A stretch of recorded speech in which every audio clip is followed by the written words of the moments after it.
Ассаламу алейкум, амансыздар. Бүгінгі видео негізі сөйлеген кезде көп созбай отырысы керек, иә, оны түсіндім мен де. Өткен видеолардың көзінше асықпай сөйлегенім бар. Мүмкіндігінше енді нақты сөйлеуге жасаймын иншалла. Бұл да енді бір жаңа тәжірибе ғой мен үшін, біз үшін енді. Және жаңа тәжірибе, жаңадан бір бастама деген сияқты енді түсінесіздер деп үміттенемін. Бисмилля. Кеттік. Жалпы бүгінгі видео ағылшын тілі жайлы болмақ. Ағылшын, осы өткен видеода араб тілі жайлы айттық, иә. Араб тілі не үшін оқу керек, оны қандай пайдалары бар, қалай оқимыз деген сияқты кішігірім сұрақтарға жауап бердік. Енді әрине жалпы видеолардың барысында мен барлық сұраққа жауап бере алмаймын, өйткені сол мезетте есімде болмай қалады да. Бірақ сұрақтар болса, жауап берілмей қалған, болмаса сұрақ болып қалған, қалай болды деп түсінбей қалған бәлкім мен дұрыс айтпай қойған шығармын, дұрыс жеткізе алмай қалған шығармын. Осындай бір моменттер, осындай бір тұстары болса, төменге пікірге жазыңыз. Иншалла пікір деген нәрсе бар бізде, шүкір. Қалағанша жаза беріңіздер, иә. Жақсы, бисмилля. Ауыстырып қойған әдеттегідей. Жақсы, ағылшын тілі, бисмилля. English. Why do we need English деп ағылшынша кетейін. Яғни ағылшын тілі бізге не үшін керек бірінші кезекте? Жалпы ағылшын тілі деген қазіргі заманда өте үлкен қолданыстағы тіл. Енді айтып керек емес шығар, иә. Жаңағы 10 дейді, соның бір тілі, әлем бойынша жалпы кез келген жерге ағылшын тілі екінші тіл болып саналады деген сияқты. Көп мемлекеттерде жаңағы мәртебесі бар мемлекеттік тіл ретінде деген сияқты, қосымша тіл ретінде деген сияқты. Және де ақпараттың бәрі қазір ағылшын тілінде. Енді әрине басқа тілдерде бар, бірақ ағылшын тілінде өте көп ақпарат бар. Және бүкіл әлемнің әртүрлі елдердегі адамдардың сөйлесу құралы ең негізгі қазіргі кездегі, және универсал дейміз ғой, яғни кез келген адам ағылшын тілін білуі мүмкін. Кез келген адам қытай тілін білуі мүмкін емес, енді әзірше. Араб тілінде білуі мүмкін емес, ағылшын тілін білуі мүмкін да, яғни айтайын дегенім. Өйткені ақпарат та көп, жалпы көп таралған деген сияқты. Енді ол бір тарихи себеп бар әрине, бірақ солай енді. Енді қараңыздар, ағылшын бізге нақты не үшін керек, иә? Мысалы сіз қазір ағылшын оқимын деп, болмаса оқып жатқан шығарсыз. Ойлап қарасақ, ағылшын бізге не үшін керек? Бірінші кезекте сол ақпарат үшін. Ақпарат үшін, кез келген ақпаратты іздеп таба салу үшін оңай. Яғни қандай сала болсын, қандай бір әлемдік бір жаңалық болсын ше, таба салу үшін. Кішкентай бір зат жайлы ақпарат, ол қайда шығарылады деген сияқтыға дейін, соған продукт, яғни өнімдерге дейін сондай нәрселер керек. Және өте көп нәрсе ақпарат бар, яғни айтайын дегенім сол. Ақпарат мәселесі бірінші. Одан кейін жаңағы басқа адамдармен сөйлесу бар, иә. Жаңағы жаңа таныстықтар демекші, жаңа адамдармен сөйлесу деген нәрсе, әлем бойынша әртүрлі достар табу деген нәрсе бар. Осыған дейін араб тілінде айттым, араб тілі жайлы видеода. Жалпы мұсылман болсаңыз оның үстіне, яғни мұсылман үмметімен басқа елдердегі адамдармен сөйлесу мүмкіндігі пайда болады да сізде. Сол үшін бұл өте үлкен пайдалы бір тұсы. Үшінші тағы не бар бізде? Не айттық бірінші? Ұмытып қалдым. Бірінші біз ақпарат дедік, сөйлесу, танысу, коммуникация жағы, адамдармен сөйлесу. Үшінші жағы ол жалпы, енді жақсы, ақша жағын айтайықшы. Жалпы табыс жағы, табыс қалай артыруға көмектеседі.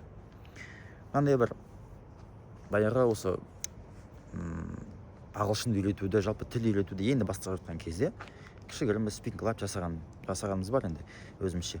Сонда адамдардың біреуі айтты сол жерде. Әлдеме видеодан көрдім ба? Айтты да сонда бір түрік адам болды, танысым болды дейді. Және сол айтты дейді да, басқа адамдар болды, және жаңағы ағылшын білмейді екен ана кісі өзі. Және қасындағы таныстары, жақын достарыма біледі екен ағылшын.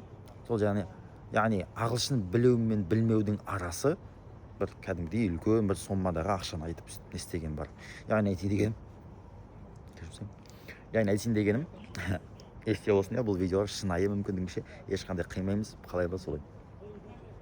I'm sorry, really sorry. Окей. яғни өте үлкен әсері бар. Қазірдің өзінде мысалы жақында мен бір оқушым болды. Ол кісі қарап отырсақ жаңағы шетелде жұмыс істейді, енді айтпай ақ қояйын қай елде екен, шетелде жұмыс істейді, және ол кісі бір 1-2 миллионның шамасында алады, яғни жалпы айлығы. Айтады да, ағылшын білетін жас балалар жүреді дейді, сол жерде, дәл сол бір елде. Бірақ олардың табысы 2-3 есе көп дейді. Сонда сол үшін де ол кісі баяғы бастағаны бар ағылшын тілін. Яғни мен ағылшын білсем, демек мен 2-3 есе көбірек таба аламын ғой деген сондай түйінге келген екен. Қарап отырсаңыз, сондай үлкен бір пайдасы бар. Яғни бұл 3-ші болды, қателеспесем. Яғни ақша мәселесі. Табыс шынымен артады. Қалай десеңіз солай. Яғни ол таныстық арқылы болуы мүмкін, жаңа бір мүмкіндік шығуы мүмкін, есік ашылуы мүмкін, жаңа үлкен бір жұмыстарға, проекттерге деген сияқты таныстық арқылы не болмаса шынымен сіздің бір жақсы бір қабілетіңіз бар, соған ағылшын тілін қосасыз да, сөйтіп алға қарай жүресіз иншалла. Солай да, яғни ағылшын білген үшін адамға жалпы үстінен бір қосатыны бар, ондай бар енді. Тағы қандай пайдасы бар ағылшын тілінің бізге?